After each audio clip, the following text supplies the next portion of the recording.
Hey everyone, my name is Stray, and in this video we'll be covering the add-ons that make up my UI going into BFA. We will also be covering key bindings and how I organize my bars, and we'll wrap it up with some macros that'll be useful in Arena and World PvP.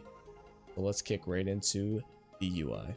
Alright, let's kick off my current UI. So I've taken a screenshot during an arena, that way we can view all the different things that are going on. So starting off with the Warlock in the top, we can see that he's got the Unending Resolve above his head and also My Murderer Crows. So the add-on here is called Fly Plate Buffs, and the nice thing about it is it's a good way to track your debuffs. I find that it's a lot better than the baseline Blizzard UI, and say I throw a freezing trap on a target, it will give a large icon counting down how much is left. So it provides a lot of detail, and I'm finding it's a lot better than the baseline Blizzard UI. So if we look straight down into the middle of the screen, we can see that asleep 4.1 seconds there. This add-on is called Lose Control, and what it's used for is just to display the duration of the CC that's on you. So if a rogue kidney shots you, it will show the remaining time on the kidney, and vice versa throughout any other class's CC.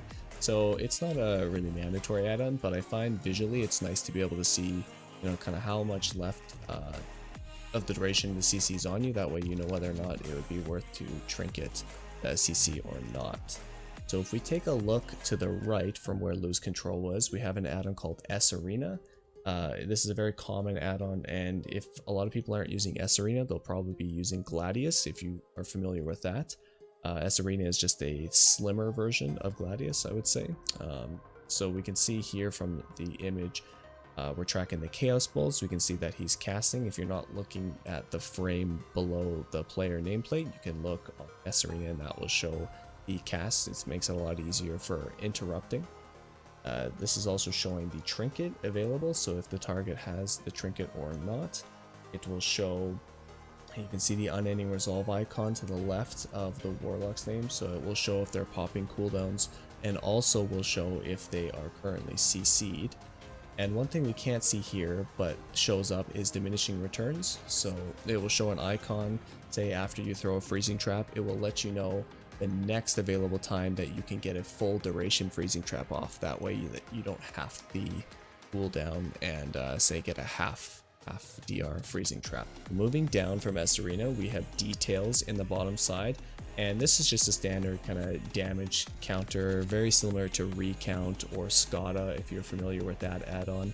The nice thing with details is it does show your DPS as well as showing the enemy DPS, so it's a nice little add-on to track, and you can look after the arena by opening it, and essentially you can see more of a better breakdown of where your damage was, what was doing the most, and you kind of analyze your gameplay from there. Alright, so to the left of details we have my bars, and I am using the Dominoes add-on currently. You are also able to use Bartender. Both kind of effectively do the same thing, but recently I swapped over to Dominoes just to test it out and see the different features, but it is more or less the exact same as Bartender is. But this is the add-on I use to essentially reorganize, rearrange, and I can display my bars in my own fashion. I don't have to follow the standard Blizzard UI in terms of the bars. So if we take a look above my Dominoes bars there, we see kind of the Mighty Bash logo. This add-on is called Omnibar, and it's normally used to track interrupts, but you can also track cooldowns as well. So currently I have Mighty Bash being tracked, and for an example, I guess, of say a rogue, I would track their kidney shot or possibly track their blind. That way I know when the cooldowns are coming back up and I can react accordingly to that. So that's the main purpose of Omnibar, and it's pretty customizable, so you can pick and choose what you'd like to be displayed, but for the baseline I would use it to at least track the interrupts of the enemy team, and that would generally cover everything. So moving up from Omnibar, we see my party frames, which a lot of people think that this is an add-on, but this is actually a built-in feature with Blizzard. So if we go and hit escape, go into interface, go down to raid profiles, and this button here at the top, use raid style party frames. This will allow you to then alter the look from the baseline Blizzard UI. So with the raid style party frames, the thing I would highlight is display class colors and show debuffs is nice. I like to uncheck display border. I organize by health percentage. You can have a choice here, but I like to just do health percentage. And I normally increase the frame height and frame width almost to max. That way they're large, easy to see, and then I know whether or not my teammates are currently CC'd. I know if like what percentage their health's at, and it gives me a little bit better standing of tracking kind of my teammates' health and what's going on there. Alright, last but not least is that small icon above my party unit frames, and that is an add-on called Tell Me When. There's a ton of customizability within the add-on, but I personally just use it to track a buff. So when I am targeting an enemy, this add-on will show me whether or not there is a magic debuff that I can purge off. This is honestly only useful if you're running a Spirit Beast or one of the other families that have a purge. So if you're really running a pet that isn't part of the family that has purges, it's probably not something worth tracking. Since Tranquilizing Shot was removed from the game, you really can only purge now using specific pets. But for me, I am more of a visual learner, so I like to have that add-on where I can put it more in the middle of my screen. With the default Blizzard UI, you can see at the top left on the unit frame, there's the buff there and it's glowing. So Blizzard does put a glowing border around buffs that can be purged off. But for me personally, I like to have it more in the middle, centralized. I can see it and I'll be able to purge a lot faster when enemies are getting buffs up. So we'll move over into the game and I can kind of quickly show you my settings for Tell Me When. So if you do a /TMW, that will pull up the buff here, and right clicking on it, we are doing a buff /debuff. What to track is magic, who to watch is your target, and that's honestly it. You don't have to worry about the other settings. They're all kind of baseline default. So as long as you choose buff debuff, magic, and who to watch as target, you're good to go. And that way you can track buffs that need to be purged. So closing out with the UI, I think we'll just move into some keybinds and cover kind of like my overall layout. Alright, so moving on into the key binding section of the guide and kind of the overall flow and layout. One thing I'll say from the start is there's really no right or wrong answer on how you're going to keybind and how you're going to lay out your abilities. It's definitely a personal preference, and that's something you're going to have to hash out with yourself, just doing some tests, seeing where things are, and if abilities you feel like you're just in the wrong area or are grouped up in the way you want it, then just change things around and go with what's comfortable. So I'd say some takeaways, at least from my UI, is I like to logically group abilities. I think it's easier for me to track them when I know what area they should be in. So an example would be a freezing trap here in the tar trap. Instead of having freezing trap say on the far left and tar trap on the far right, I know that both are here.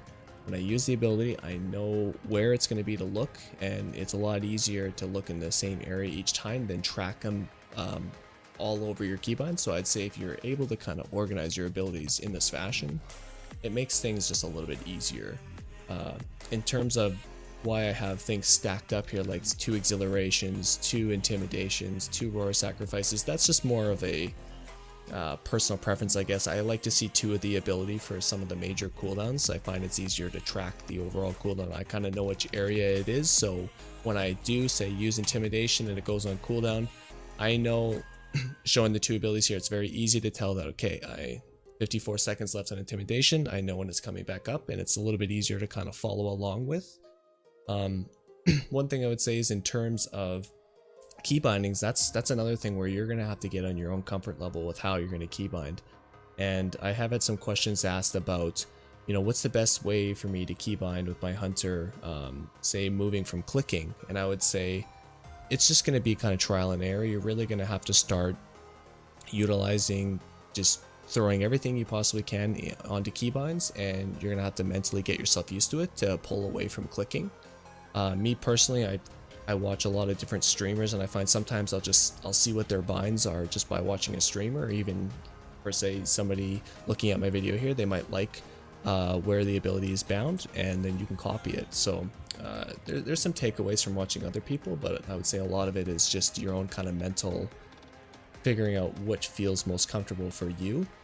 I would say in terms of keybinds though, some people have mentioned that it's hard to find keybinds, I guess, on the keyboard, you know, they don't have, say, a Razer Naga or a gaming mouse that has 12 buttons. So how do I keybind efficiently? Because, you know, they're finding that they don't have enough space available on their keyboard. So one big thing that I've started using is, for example, say we have 1, 2, 3, 4, 5. That's as far as I go. I only go up to 5, but I will utilize Shift 1, Shift 2, Shift 3, Shift 4, and Shift 5. So that's something to consider. You can start using modifiers with Shift and Control. I mean, honestly, I could just use Control 1, 2, 3, 4, and 5 as well. That would open up another 5 keybinds, and I'm still using the same 5 keys. So that's a big way that you can kind of open up your keyboard and be able to get everything bound. But I'd say, at least like logical keyboard wise, I would say abilities that you're using most frequently would be closest to reach to your movement keys. So I personally use QWE to move. I don't use WASD. So any abilities around QWE, I would say, are the ones that I'm going to be using frequently. So my R is my disengage, for example. That's in every 20 seconds. So something close, I would keep on abilities like around your movements or around that area of the keyboard. And things that are longer cooldowns, like I have Aspect of the Wild on Shift 5.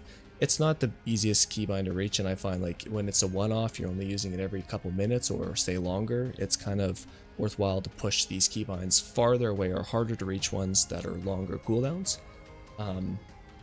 So that's kind of like the overall flow and kind of nature of organizing your binds, but I'm going to kick off some macros here and kind of explain what macros I'm using in PvP and kind of how that's helping me.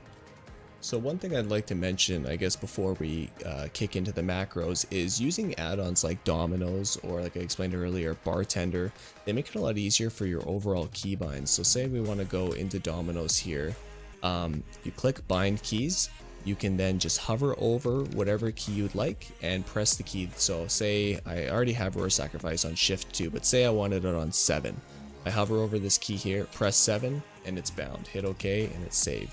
So using add-ons like this I find is a lot easier to keybind instead of the traditional going in, hitting key bindings, going through action bar and finding where they're located on the action bar. I find it's a lot quicker to use add-ons if you're gonna be utilizing, say, Bartender or Dominoes.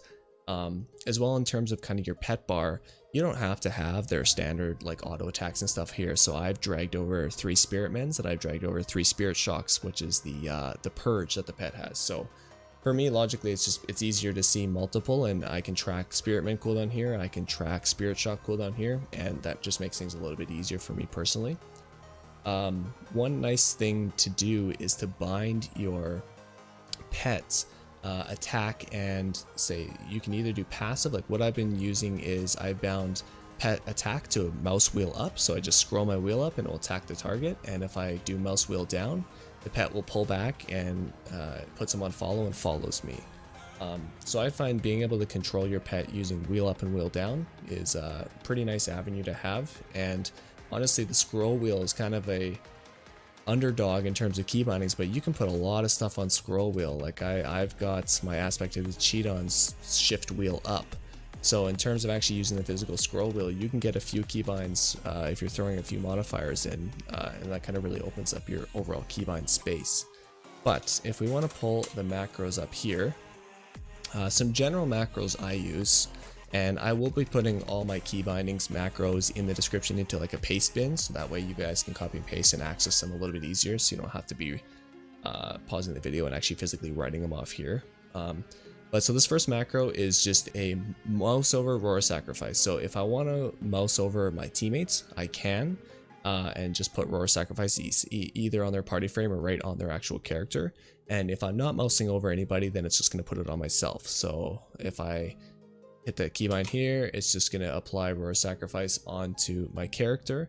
And if I was hovering over somebody, then it would apply it. Likewise, I have the exact same thing for Spirit Mend. So I can either mouse over a target and Spirit Mend the target, or if I'm not mousing over anybody and I use it, it will just put the Spirit Mend on myself and heal myself. Now, some other useful macros I would say is I like to have instant flares, traps, and like freezing traps and tar traps. So to kind of explain this, I guess we'll pull up an ability. So if you were to like traditionally, if you put freezing trap on your bar, We'll get this out of the way. So if we were to use Freezing Trap, we have the ability, and you get this kind of icon here where you can throw it and then throws the trap out. So you do have that extra step of clicking on the ground to get the trap out. So if we, I guess it's on cooldown, so we're going to use Tar Trap here. So if I want to put a Tar Trap in the same spot, I'll use this Tar Trap macro here, press one button, and it instantly goes down. So it kind of gets rid of that click. Same with using Flare. If I want to just say put a Flare at my feet, if there's a rogue in the area, I can hit the keybind for Flare, instantly comes out. I don't have to worry about clicking the ground. So that's kind of what these three macros are used for. My disengage macro here is actually just using a toy within disengage. It doesn't have any purpose aside from a toy. Now these are my kind of Arena 1, Arena 2, and Arena 3 macros. So here, if I had no modifier, if I just press the key on targeting Arena 1, it will interrupt them with counter shot. If I hold the shift key, it will concussive shot them, which I have these bars hidden right now, so I'll open them up to see. So here are my 1, 2, and 3, and say I want a concussive shot one, I can just hold shift, and then I can hit the keybind, and that will concussive shot 1, 2, and 3. So it makes it a little bit easier in terms of not having to lose your target in the arena. So this keybind here is just a mouse over macro to set a focus. So say I want to set somebody to focus, I can just hit the keybind, focus appears. If I want to get rid of it, click the keybind again and it disappears. You can reset the focus, so you can change between targets, or you can click it to remove targets. So it's just a mouse over focus macro. And last but not least, I have this intimidation macro, and essentially all it does is when I press it, it kill commands the focus target so that my pet dashes over to whoever I have in focus. So normally I'll have a healer on focus, and then it will use intimidation. So the problem right now with intimidation is when you press it, it's actually just it's a buff. It's not something that you aim or you're putting on a target. So you buff your pet, and the next auto that your pet does will stun the target. So I found that a macro like this allows you to, if you use a kill command, your pet will instantly dash over to the healer that's on focus. You'll use intimidation and then they'll get stunned. Because I find if you try and use like assorted macros of pet attacks, I find it's very slow. Your pet will just kind of walk over to the focus target, and if the healer's far away, you're gonna have way too much downtime if your pet's just slowly waddling across the arena. So I find this macro is pretty effective in terms of at least getting your pets over to the target. And yeah, for me at least, it's the fastest way to get the pet over and get the pet stun on a focus target. But that is about it in terms of my keybinds. I really don't use much else, and in terms of macros, that's about it for the arena. There is other macros you can use in terms of, say, like Roar Sacrifice. You can do that for party 1 and 2.